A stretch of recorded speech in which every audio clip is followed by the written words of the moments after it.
আসসালামু আলাইকুম রহমতুল্লাহি ওবারাকাতু। আজকে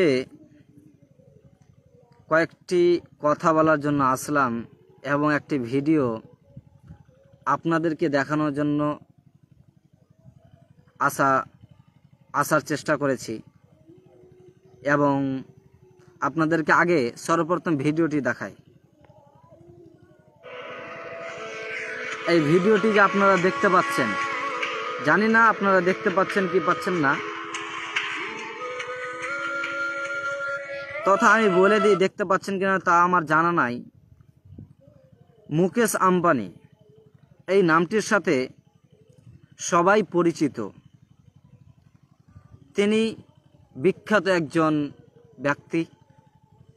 তিনাকে চিনে না এমন মানুষ পাওয়া অসম্ভব। একটি অনুষ্ঠানে তার স্ত্রী এবং তিনি দাঁড়িয়েছিলেন। সেই অনুষ্ঠানে তার স্ত্রী কাছে মুকেশ আম্বানি যখন যাচ্ছে, তার হাত ধরছে, তখন সে বারবার হাতকে ছেড়ে দিচ্ছে। যখন তার সাথে ফটো নেওয়ার জন্য কাছে আছে, আবার সে সরে যাচ্ছে।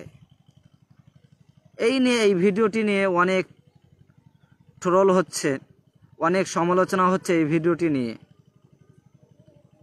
যে টাকা পয়সা থাকলেই যে সব কিছু পাওয়া যায় এটা ঠিক নয়। অনেক মানুষ এই কথাই বলছেন যে টাকা পয়সা থাকলেই যে সব কিছু পাবে, এটা ঠিক নয়। তারা এই ভিডিওটি প্রমাণস্বরূপ পেশ করছেন যে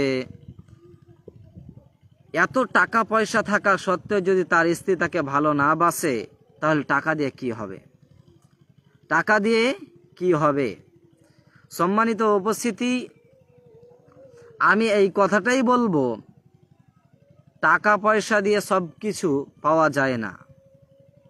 টাকা পয়সা দিয়ে সব কিছু পাওয়া যাবে না। তার একটি প্রমাণ, টাকা পয়সা দিয়ে আপনি স্ত্রী পাবেন, কিন্তু চরিত্রবান ভালো স্ত্রী আপনি পাবেন না। আপনাকে টাকা পয়সার ধন দৌলত রয়েছে, আপনি অহরহ স্ত্রী নিয়ে আসতে পারছেন, কিন্তু আপনি চরিত্রবান স্ত্রী আপনি পাবেন না। টাকা দিয়ে সব কিছু হয় না ভাই। যার মধ্যে চরিত্র ঠিক রয়েছে, আখলাক রয়েছে, সেই ব্যক্তি সবচাইতে পরিকৃত ভালো। আপনি টাকা দিয়ে কি করবেন? এই টাকা তো একদিন কাজে আসবে না। আসবে? আপনাকে প্রমাণ দিই। ধরেন আপনি মারা গেলেন, আজ বাদ কাল বা এখন আপনার মৃত্যুবরণ হলো, তখন আপনার সন্তান সন্ততি আপনাকে বের করে দিবেন, কাফনের কাপড় পরিয়ে দিবে। এই টাকা কি আপনাকে জীবিত করতে পারবে? এই টাকা কি আপনাকে কথা বলার ক্ষমতা দান করতে পারবে? পারবে না তো। তাহলে টাকা দিয়ে সব কিছু পাওয়া যায় না, এটাই ঠিক। সম্মানিত দর্শক মণ্ডলী, এই কথাটি বলার জন্যই আসলাম। টাকা চিরদিন কাজে আসবে না, এটাই ঠিক। তাই এই ভিডিওটি নিয়ে আপনার মতামত কি, সেটা কমেন্ট বক্সে কমেন্ট করবেন।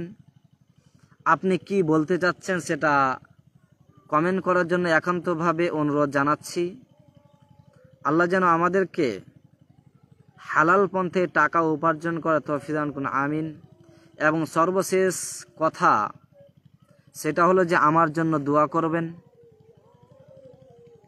যাতে করে আমি কোরআন হাদিস মানুষের সামনে নির্দ্বিধায় পেশ করতে পারি। নির্দ্বিধায় সত্যকে সত্যরূপে পেশ করার সেই ক্ষমতা দান করুন, আমিন।